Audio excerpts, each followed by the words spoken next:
The first-hand market is booming with new projects in Cheung Sha Wan and Kai Tak selling out over the weekend. But while new homes are flying off the market, second-hand properties are facing challenges. With 2,200 flats selling at a loss this year, what can sellers do? Let's dive in. Hi, I'm Bobo and welcome back to our weekly recap of Hong Kong real estate. Starting off, the recent easing of mortgage restrictions in the policy address has significantly lowered stamp duty and down payment requirements for investors, encouraging them to enter the market. This has already sparked a noticeable surge in new home sales. One standout project was Cheung Sha Wan's Echo House, which sold out in about half a day, with all 198 units snapped up. Of these, 107 units were sold during the bulk purchase period. In fact, one group of bulk buyers spent nearly 50 million Hong Kong dollars to purchase 9 one-bedroom units. Meanwhile, Kai Tak's Cullinan Sky, now in its fourth phase of sales, also sold out all 121 units on its price list in a single day. During this phase, a large buyer spent about 39 million Hong Kong dollars to purchase 2 3-bedroom units. The project, which has been on the market for less than a month, has already sold around 842 units across 4 phases, about 93% of the total available in this phase. The developer has announced that Phase 2 is expected to launch as early as November to meet the high demand from unsuccessful buyers. The project is currently awaiting pre-sale approval. Smaller leftover flats were also snapped up by investors. For example, in Homanton's 1 Princeton, agents report that over the past 2 days, a buyer spent nearly 38 million Hong Kong dollars to purchase 3 units, with the priciest one costing around 18.6 million Hong Kong dollars. Next, a buyer at KT Marina spent around 20 million Hong Kong dollars to acquire 4 units.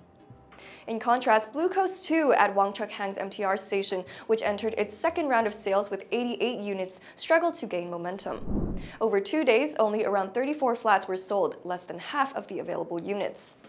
Meanwhile, the spotlight continues to shine on the primary property market, leaving the secondary market behind.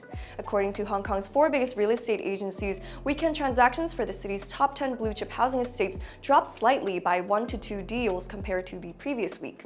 In the near term, the secondary market is expected to continue facing challenges, especially as more owners are selling at a loss this year, which has now become a common occurrence in the market. In fact, reports show that in the first 3 quarters of this year, the total amount lost by owners selling at a loss reached nearly 4.4 billion Hong Kong dollars, involving around 2,200 transactions. This figure has already surpassed the total for the entire previous year by over 40%. This decline in the second-hand market is evident in individual cases, such as at a recent sale at Silver Sands in Ma On Shan, where a special unit held for 3 years saw its value drop by 33%. The low-floor 2-bedroom flat in Block 5A, measuring 412 square feet with a 226 square foot platform, was sold for 6.8 million Hong Kong dollars. The original owner had purchased it in 2021 for 10.16 million Hong Kong dollars, resulting in a paper loss of 3.36 million Hong Kong dollars. Even homes held for as long as 25 years are underperforming compared to the broader market. For example, a flat at Kam Yin Court, a public housing estate in Ma On Shan, was on the market for 2 years before finally selling for 3.8 million Hong Kong dollars. This equates to just 5,891 Hong Kong dollars per square foot for the 645 square foot 3-bedroom unit. This transaction price is equivalent to that of public housing units with unpaid land premium.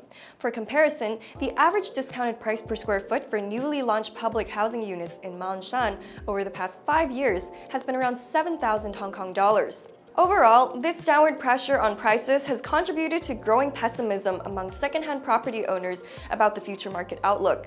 This sentiment is reflected in the surge of reverse mortgage applications during the first 3 quarters of this year, which increased by 50% year-on-year to 780 cases.